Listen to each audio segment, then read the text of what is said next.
2018 അന്ന് BJP സംസ്ഥാന അധ്യക്ഷൻ PS ശ്രീധരൻപിള്ളയാണ്. PS ശ്രീധരൻപിള്ളയുടെ പത്രപ്രവർത്തകർ ഒരു ചോദ്യം ചോദിക്കുന്നുണ്ട്. പെട്രോളിന്റെ വില 50 രൂപയാക്കുമെന്ന് നിങ്ങളൊരു പ്രഖ്യാപനം നടത്തിയിരുന്നല്ലോ എന്ന് ചോദിക്കുന്നു. അപ്പൊ അന്ന് PS ശ്രീധരൻപിള്ള പറഞ്ഞ മറുപടി എന്താണെന്നറിയോ? ആ മറുപടി ഇങ്ങനെയാണ്: തിരഞ്ഞെടുപ്പ് സമയത്ത് പറയുന്ന വാഗ്ദാനങ്ങൾ ആരെങ്കിലും കാര്യമായി എടുക്കുമോ?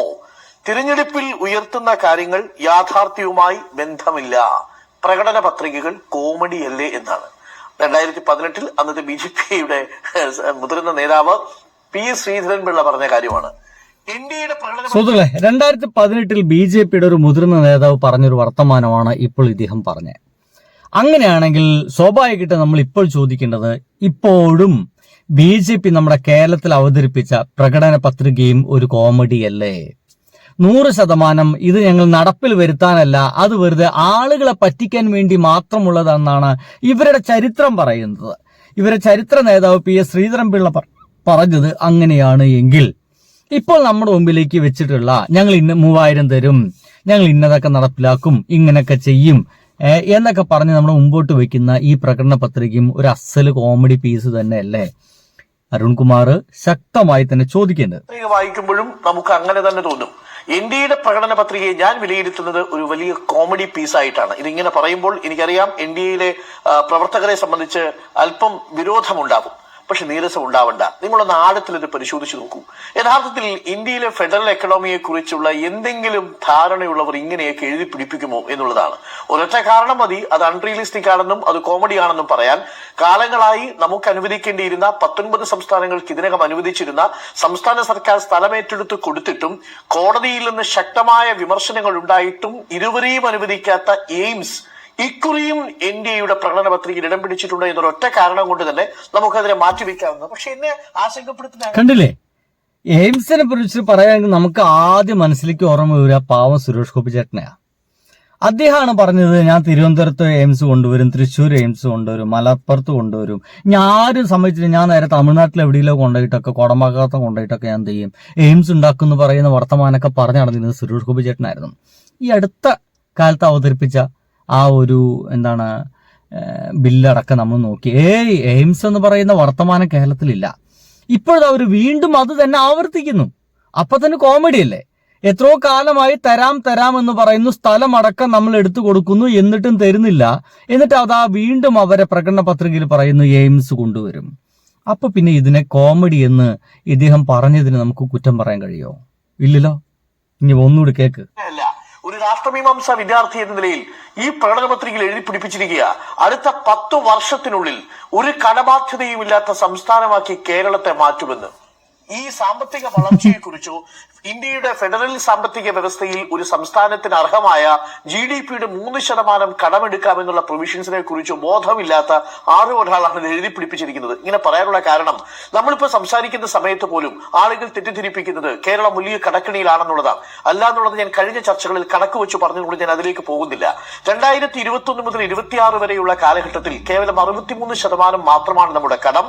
അതാകട്ടെ നിലവിൽ ഇന്ത്യക്ക് ഇന്ത്യയിൽ അനുവദിച്ചിരിക്കുന്ന, കേരളത്തിന് അനുവദിച്ചിരിക്കുന്ന സാമ്പത്തിക പരിധിയിൽ നിന്ന് തന്നെയാണ്. GDPയുടെ 3% കുറവാണ് നമ്മൾ എടുക്കുന്ന കടത്തിന്റെ പരിധി. ഇവിടെ NDAയുടെ പ്രകടനത്തിൽ കോമഡി ആവുന്നത് അവിടെയാണ്. നമ്മുടെ രാജ്യത്തിന്റെ കടം എത്രയെന്നറിയാമോ? 200 ലക്ഷം കോടി രൂപ കടബാധ്യതയുള്ള ഒരു രാജ്യം ഭരിക്കുന്ന സർക്കാരിന്റെ ഒരു പാർട്ടി എന്ന് പറയാണ് കേരളത്തെ സമ്പൂർണ്ണ കടവിമുക്തമാക്കും. കടം എന്ന് പറയുന്നത് പുറത്തുനിന്ന് പിടിക്കുന്ന കടമല്ല, ഇത് GDPക്കുള്ളിൽ അനുവദനീയമാണ്.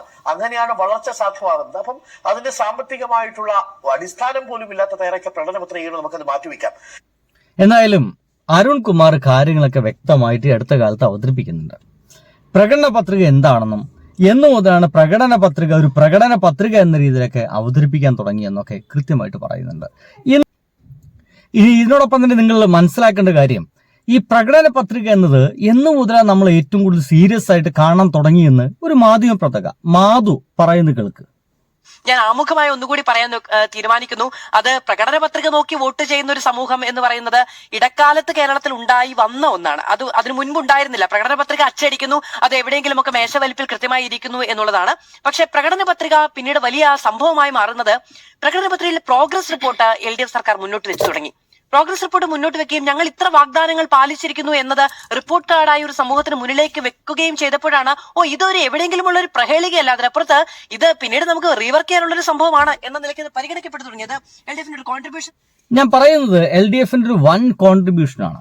ഒരുപക്ഷെ കേരള രാഷ്ട്രീയത്തില് ഇനിയുള്ള ഗവൺമെന്റ് വരുമ്പോൾ എന്തൊക്കെ ചെയ്യാൻ പാടില്ല, അല്ലെങ്കിൽ ഇനി എന്തൊക്കെ ചെയ്യണം, ഇതിനപ്പുറത്തേക്ക് ചെയ്യണമെങ്കിൽ ഇനി നന്നായിട്ട് കഷ്ടപ്പെടണമല്ലോ എന്ന ചില ചിത്രങ്ങളൊക്കെ മുന്നോട്ട് വെച്ചത് LDF ഗവൺമെന്റ് ആണ്, ഒരു സംശയമില്ല.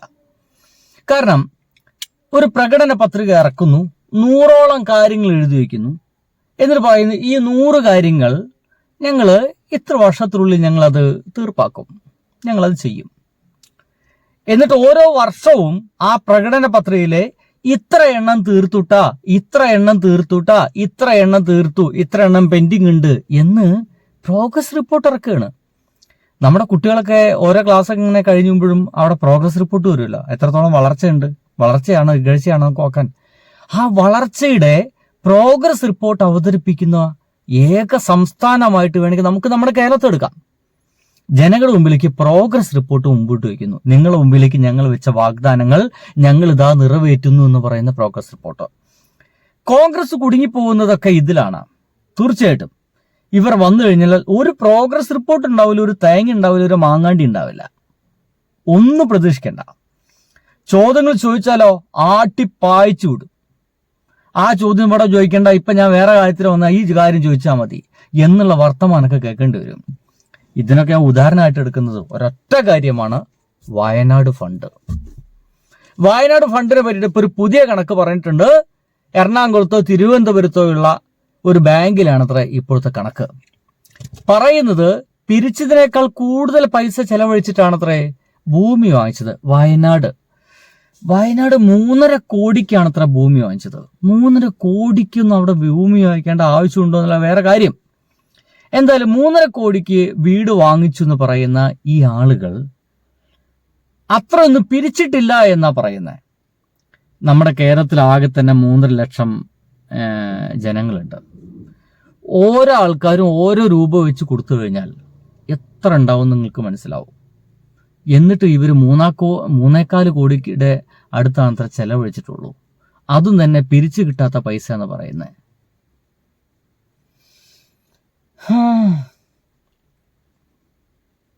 കണ്ണുള്ളവരൊക്കെ കാണട്ടെ.